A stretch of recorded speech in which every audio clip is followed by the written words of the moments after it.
What are the downsides of having high intelligence? When you're young, you get used to doing well without really trying. Then adulthood hits, and suddenly, effort actually matters. That's when it hurts, because you never built that muscle. Add a sprinkle of depression, ADHD, social awkwardness, and boom, your brain's running a marathon while your soul's trying to nap. Still, emotional maturity eventually balances things out. I don't think I'm super smart, just reasonably quick-minded, but yeah, the downsides are there. That constant feeling of loneliness, the need to tolerate nonsense way too often, and the effort it takes not to correct people every 5 seconds. Then there are the endless existential crises, the awareness that the world is basically one big chaotic spaghetti mess, and of course, the emotional scars from being bullied, because for some reason, smart kids are always the punching bags. Most of the truly intelligent people I've met were fighting depression. Not sure it's a direct side effect of intelligence, but ignorance really does seem like an easier way to live. The number of self-declared geniuses in this thread is chef's kiss hilarious. What do stupid people and the deceased have in common? They only cause pain to those around them. IQ is a gift, not an achievement. Having 130 plus is like being 6'4". You're statistically rare, but that does not automatically make you a good basketball player. Turning raw intelligence into real skill takes practice, just like training in sports. Bragging about your IQ is like bragging about your height. You didn't earn it, and it doesn't guarantee success. It's hard to find people who can actually understand things that come easily to you. Sometimes you're just shocked at how spectacularly smooth-brained some folks are, and yet somehow they're out there making money and thriving. Fewer friends, too. And the ones you do have often think you're a know-it-all. Honestly, better to be a know-it-all than a know-nothing. It's weird hearing people repeat your ideas, the same ones they mocked you for before, and suddenly they're acting like it was their thought all along. Sometimes your brain just runs too fast, and everyone else feels like they're buffering at 240p. Depression hits hard. You understand exactly what's wrong with the world and how powerless you are to fix it. Being right while surrounded by people who don't want to listen, that's its own special flavor of despair. High intelligence can really isolate you. It often drags along depression, anxiety, and sometimes even addiction. Friendships get harder, dating gets harder, even family relationships start to feel strained, and watching the world fall apart in real time feels like being trapped in a clown car with the whole circus. I'm overly aware of myself, of others, of everything. Always trying to be the socially acceptable adult in the room, while people around me act like NPCs who skip the tutorial. Anxiety hits hard whenever I'm given responsibility. I keep thinking, what if I mess this up? And since I follow global news and politics, I constantly worry that my country might repeat other nations' mistakes. You realize your particular type of intelligence is just one flavor of many. In other areas, you might be completely average. And when someone sees you excel in your field, they either think you're arrogant because they sense your smarts but don't fully understand them, or think you're a total fool because they don't grasp your real skills. Years of that experience can make a person feel incredibly lonely. You get bored quickly around people, so you have fewer friends, but the ones you do have are amazing. High IQ folks often find simple things trivial, which makes them miss the bigger picture. Falling in love? Hard. I've started thinking it requires a certain naivety. That's why I have a business in this field. Clients either lack the knowledge, energy, or time to do the work themselves. And that's where I come in, as the shop owner. I taught recruits in the Army. Everything we did was documented in instructions and manuals. I told newcomers, find the topic in the table of contents, complete the task, and if you run into problems, call me. Yet, some would just flip pages blindly searching for the answer. When I told them to use the table of contents, they'd say they didn't know what that was. Every recruit I got from the California education system didn't know what a table of contents was or how to use one. For me, that's functional illiteracy. Someone doesn't even understand how a book works. 6 out of 6 people from that state I worked with had this issue. And mind you, in the Army, everyone takes IQ and ASVAB tests to assign roles. So how do you graduate from all that testing and still not know how to use a book? Intelligence alone doesn't deserve special respect or admiration. Those who think it does, they're only setting themselves up for disappointment. The downside, it's another trial. Resisting narcissism, dealing with the Dunning-Kruger effect, smart people can be their own rare breed of idiots. Understanding how stupid most people are and realizing that huge numbers of people make important decisions based on pure ignorance and emotions, yeah, that's exhausting. That often means sacrificing another trait, like strength, charisma, or charm. High intelligence can't carry you everywhere. Sometimes you pay for brain power with other superpowers. Mental fatigue is real. Your brain's constantly spinning, analyzing situations, projects, systems, possible solutions. You never really rest, and that drains you faster than any physical job ever could. If you see something bad coming, you warn others, and they just stare at you blankly. Then when it happens, they're shocked, and you're stuck thinking, I literally told you last season. Yeah, it's basically the Cassandra syndrome. One of the downsides of being smart is thinking you're smart in every field just because you've mastered one. My partner really helped me unlearn that habit. In real life, intelligence isn't as useful as wisdom, charisma, endurance, or agility. Unless you're playing an RPG, then sure, INT is your main stat. But outside the fantasy world, it's often less helpful than you'd think. Intelligence is context-dependent and honestly impossible to measure precisely. Someone who feels smart in one setting will look like a complete goofball in another. I supposedly have a high IQ, but in real life it's been mostly useless. I spent my whole life surrounded by doctors, scientists, physicists, and no joke, they can be some of the most clueless humans outside their narrow fields. IQ has nothing to do with relationships, coping with life, or surviving a crisis. Honestly, the more I think about it, the more IQ seems like a modern superstition.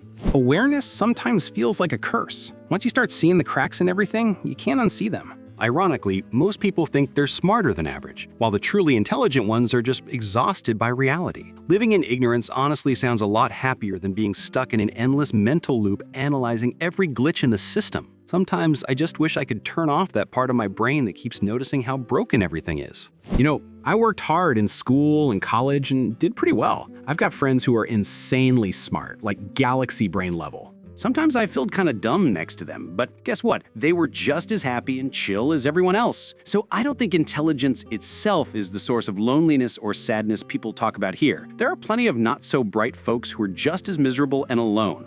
There are fewer reasons to feel happy when you understand just how deep the world's in the dumpster fire. The worst thing about high intelligence isn't knowing too much, it's realizing knowledge changes nothing if no one listens. Channel that frustration into something creative. Write a book, draw a comic, build something. Honestly, that's what saved my mental health, turning pressure into fiction. That's how many overthinking folks survive it all.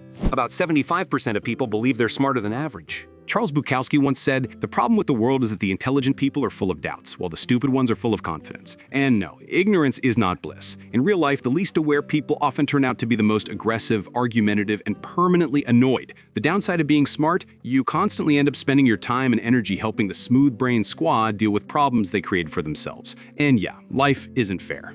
It's like being the only sober person on a bus full of passengers who pre-gamed way too hard, and one of them's driving. If you're curious, read Flowers for Algernon by Daniel Keyes. That book nails the feeling perfectly. Chronic overthinking? That's the real curse. Your brain just won't stop processing every little detail, like a hamster on caffeine and a wheel made of anxiety. Social detachment? Small talk feels like background static in a broken radio. Emotional imbalance. Logic screams, feelings whisper. You see right through people, their patterns, their systems, their lies, and you can't unsee it. Existential dread is your constant roommate. You know too much to be content, but not enough to actually fix anything. Then the boredom hits, hard. An understimulated mind starts chewing on itself, spiraling into endless thought loops. You're just built differently. Not better, not worse, just wired for overdrive.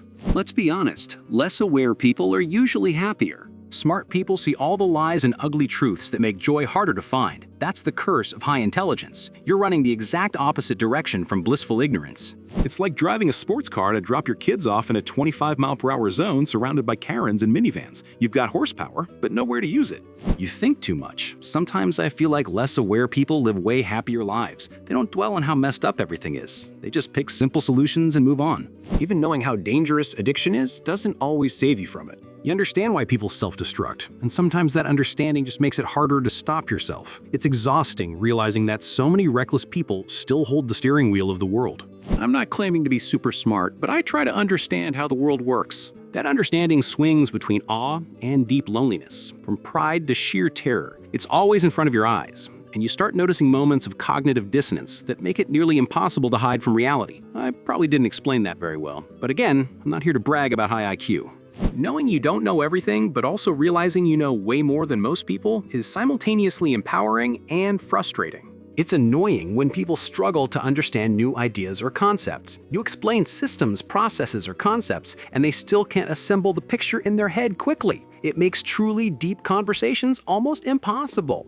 I feel like people assume I'm smart, even when that's not necessarily true. Because my dad drilled one Latin phrase into my head when I was 4. Turns out that was more of a curse. Due to my autism, people often think I'm either the smartest or the dumbest person they know. It's like I wasn't allowed to be average. Some are overprotective, others neglectful. By my early 20s, I was still catching up in independence and education to what others had learned years ago. I feel like I've missed some potential that I don't even live up to. Now, I hate compliments. When people call me smart, I can't shake the thought that they're wrong.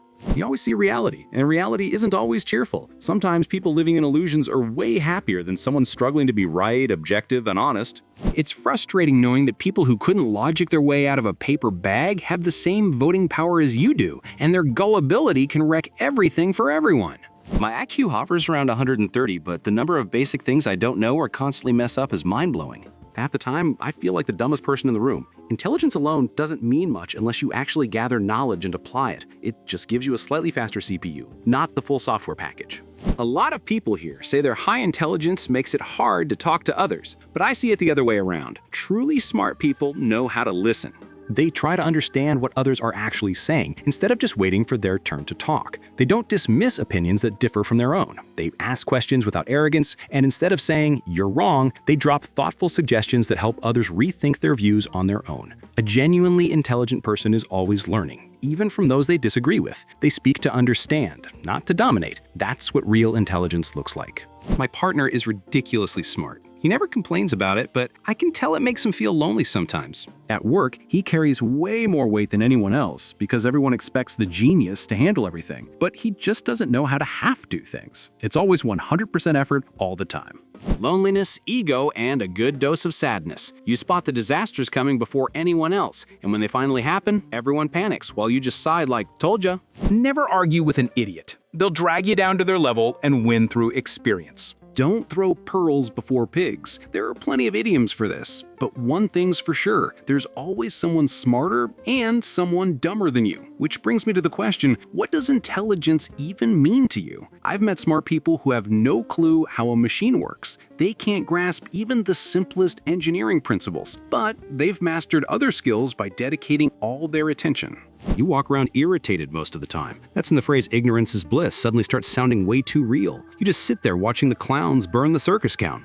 You see the consequences of bad decisions way before anyone else does. You try to warn people, they laugh, shrug, or ignore you, and then, when it all blows up, they're shocked. You just sit there, tired and disappointed, like a teacher watching kids eat glue again. Thanks for watching. Remember, understanding the world isn't about being perfect. It's about learning, reflecting, and surviving the chaos around us.